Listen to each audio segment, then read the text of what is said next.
نو مور چې چاته دعا کړې ده رنگ ګرځي، مور چې چاته خیره کړې ده تبا ګرځي. زمونږ د دې دین په علماو کې لوی عالم تیر شوی دی ابن القیم، حافظ ابن قیم رحمه الله، یو کتاب یې لیکلی دی کتاب الروح.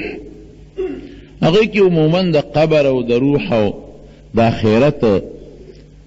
بعضې ډېرې ښې مزیدارې خبرې لیکلې دي. دې لیکي دا ابن القیم وایي چې زه یو علاقه کې روان وم او یو سفر، او بصره کې، بصره نن سبا د عراق په ښارونو کې یو ښار دی، بصره کې مې یو ځای کې دمه وکړه، هلته یو ګودرو، د هغه ګودر په غاړه یو کلی و، او هغه کلي سره یو مقبره وه. مونږ هلته کې دمه وکړه، وی په مقبره کې یو قبر و چې د هغې نه د خرې اواز راوچتېده. خره چې سینګ برړېږي که نه، او خره چې څنګه هغه شڼېږي او د هغې کوم اواز دی، وی د هغې قبر نه د خرې اواز راوچت شو، سبا ته بیا راوچت شو، بل ورځ ته بیا راوچت شو. ما وی که دا چېته دلته خره ده او دا خره چغې وی، خو چې ما اندازه واخېسته نو هغه اواز په هغه مقبره کې خره او خرنو، او د اواز مې واورېده. وی دا کلي د خلکو نه مې تپوس وکړه چې دا څومره مروز ده، او دلته کې زه د خرې اواز اورم دې مقبره کې. ما خدا ګمان وکړه چې ګنې دې مقبره کې به چېته خره وي یا خره وی، او به چغې وی. نظر چې مې وکړه نه خره شته نه خره شته نه کوچاڼې شته. یا خلکو وخندل چې دا د اواز د دې قبر نه راوځي،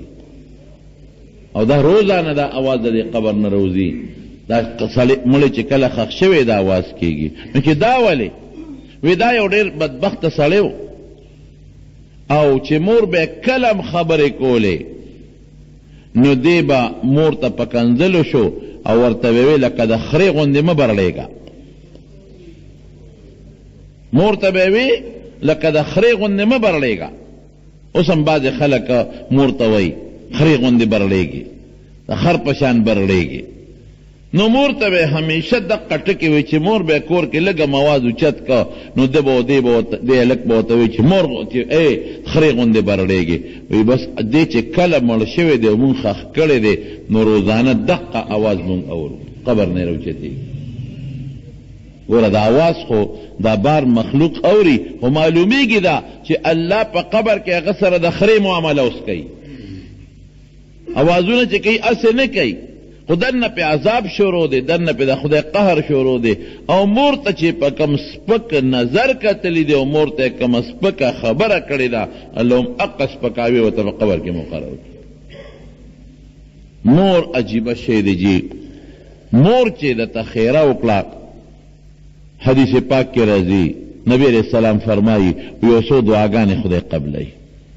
یو په هغې دعاګانو کې د مور او پلار دعا ده د بچي دپاره غایبانه، چې مور او پلار نه ته بار اوځې او هغې درته لاس اوچت کړي چې خدایه بچی مې لاړ او په خیر یې واپس راورسې. دا دعا خدای پاک قبلوي. خو دا کله مور او پلار دا دعا کوي، دا هله کوي چې ته په دوا نه فارغ شي،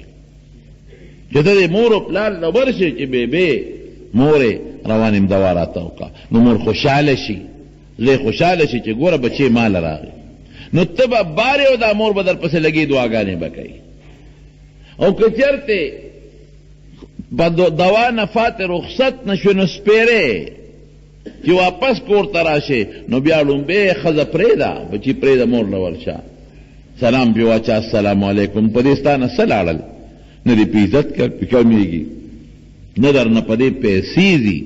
نه پې ستا ډوډۍ کمیږي. مور به خوشحاله شي،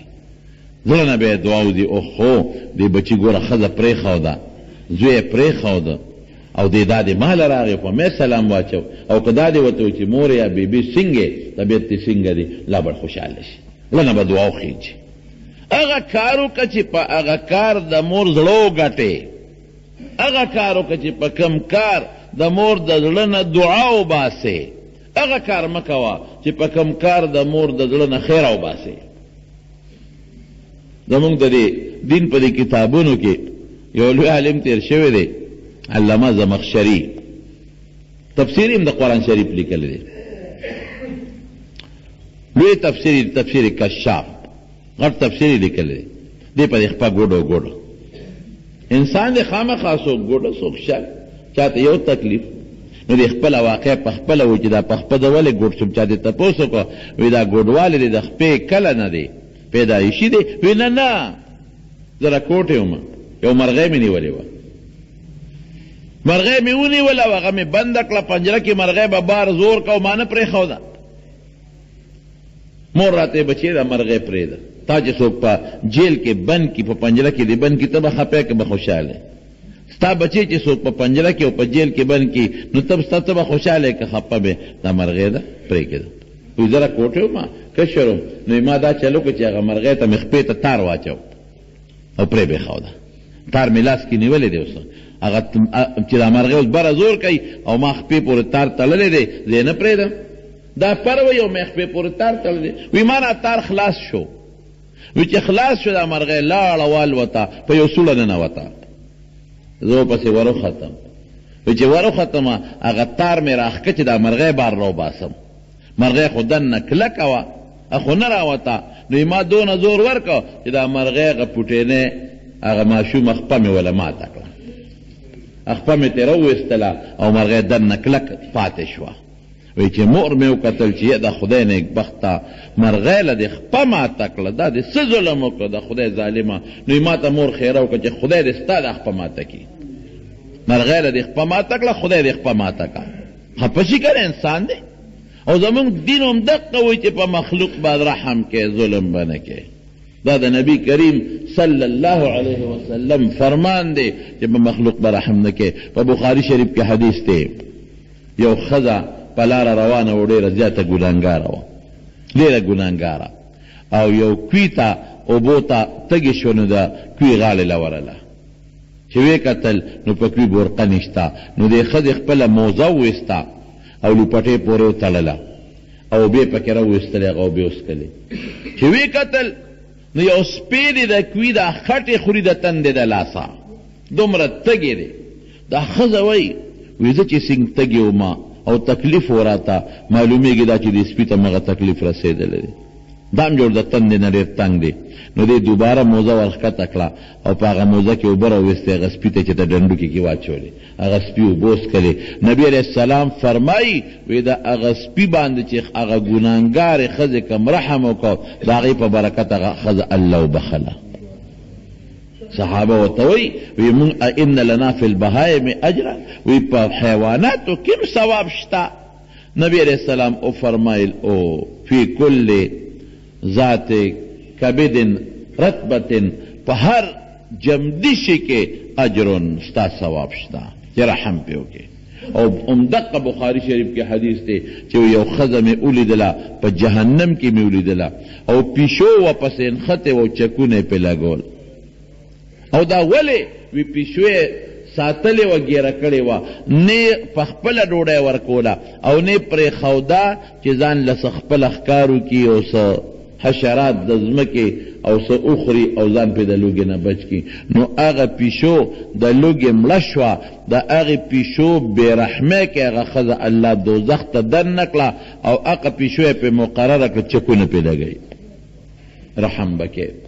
بهر کې وی مور راته خیره وکړه چې د دې مرغۍ خپه دې ماته کړه ظالمه خپه دې ماته شه وی خیر سبق مې ووی طالب شم عالم شم یو ځل په اس باندې روانم او اس له مې منډه ورکړه وی په اوچه ډاګه ځمکه اس را پرېوته د اس دا مخکنۍ خپې لاندې ځمکې ته لاړې او چې کلک شو زه ترې لاندې پرېوتم وی چې پرېوتم خوا مې ماته شوه اقه خپه مې ماته شوه چې د مرغۍ ما کومه ماته کړې وه او د دنیا علاجونه مې وکړل ټیک نه شو دا ولې دا د مور خیره نو مور کوشش کوه بعضې سپېره خلکي دته دا مور د نظر نه یو نوکره ښکاري دا مور ورته یو وینځه ښکاري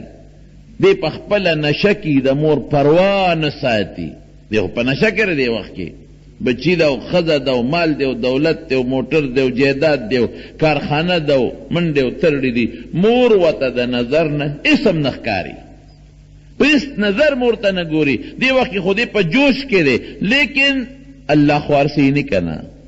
زمانہ خو تیریگی کنا دا سے بخرستو راشی چھ بیاد بس دا مور کا پخلے سونوی خود زلن خو خفگان اوزی کنا دیر مین دیوی نیکان خزیوی پخلے باندے خیرن کئی بچوتا خو زلی دردو کی زلی خپشی او اللہ خود انسان پا زل باندے خبردار دے